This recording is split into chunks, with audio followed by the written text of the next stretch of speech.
We talk about some of the top teams in the country. They just can't buy buckets and they can't buy W's. You see it here. We're looking at the #1 seeds and #2 seeds. Gonzaga has been the safe bet pretty much the entire year, so undefeated 24-0.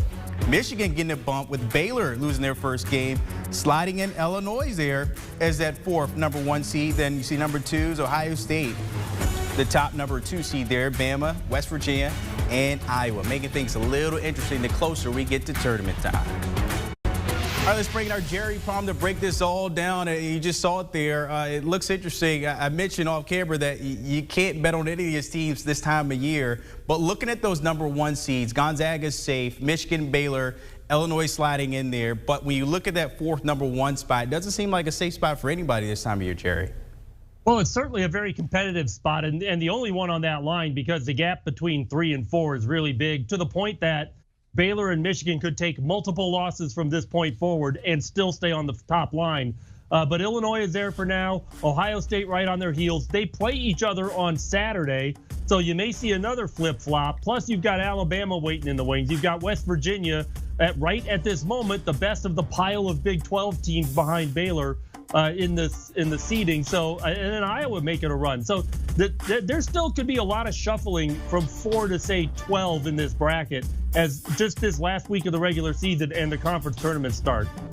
So Jerry, you see Ohio State's resume there, 8-10-7, but they just lost their third straight game. Iowa beating them by 16. If you're looking ahead, could this stretch affect their tournament seeding? Well, it already has. I mean, they've been knocked down to a 2.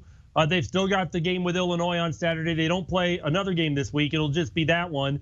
And then the Big Ten tournament. So it could easily turn into a 5-game losing streak. And then maybe they do get knocked down another line. But there's only so far down they can go because there's only so many games left in the season. So, of course, you see Iowa there. Luka Garza showing off. Mentioned their big win over the Buckeyes. Also, Kansas coming up big as well. Both those programs, I guess you could say, launching themselves with the resume so far. How can that help them moving forward? Yeah, whenever you can get wins like that, a big time win on the road especially, that's the best thing you could do for your resume. And so Iowa now up to the 2 line as a result of that game. They could make a push for a 1. They'd probably have to win the Big Ten tournament to do it and probably beat either Illinois or Ohio State and then Michigan. I don't think they wouldn't have to play all 3 of them. But if that happens, then Iowa might have a case for the #1 seed, but it would depend on what some other teams do. And Kansas, the best that they could probably do is get to a 2 because they're sitting on 8 losses.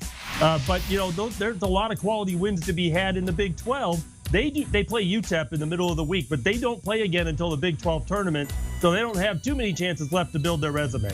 Jared, if you're looking at these 2 teams in the last few weeks, how they've kind of reached this point and launched themselves back into maybe those, #2 seeds and whatever it may be in the conference, who's kind of helped themselves better between Iowa and Kansas?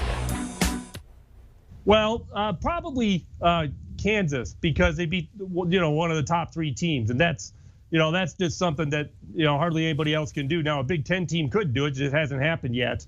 So, yeah, I would say the Kansas of those 2. But for Iowa, that win at Ohio State is also very good because it's a road win.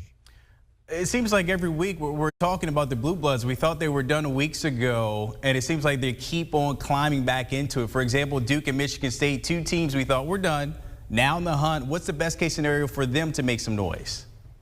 Well, for Michigan State, they took a loss at Maryland yesterday. That doesn't hurt too badly because Maryland is a decent team. They've got Indiana coming in, the team that they beat to start their 3-game winning streak.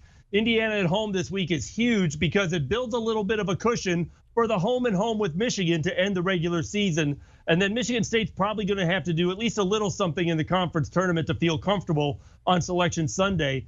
For Duke, they've got at Georgia Tech, at Carolina to end the regular season. That's 2 bubble teams that they're competing with, road games. I mean, wins there, could put Duke in the bracket, possibly at the expense of one or both of those teams. So, that it's a good time for Duke, at least with their schedule, but they're going to have to play well to win those games. It's going to be interesting to come down to Duke and Carolina, the ACC, and then over in the Big Ten, Michigan State, a pair with Michigan. That should be interesting the closer we get to tournament time. Jerry Palm is always breaking down the bracketology for us. Appreciate your time, my friend. Don't forget the Eye on College Basketball Podcast. You check it out. Gary Parrish and Matt Norlander keeping us in the know the closer we get to it. As always, something is going to be shaken up. We just saw it A shakeup in the 1 seeds, shakeup in the 2 seeds, and as Jerry mentioned, I mean, Michigan State and Duke, they're not dead yet. Download, subscribe, and give the fellas a listen. Do you want a sports network that delivers everything that matters about the game? The highlights, the picks, the instant analysis, no yelling, no fake debates, no politics. Hit the subscribe button and never miss a moment.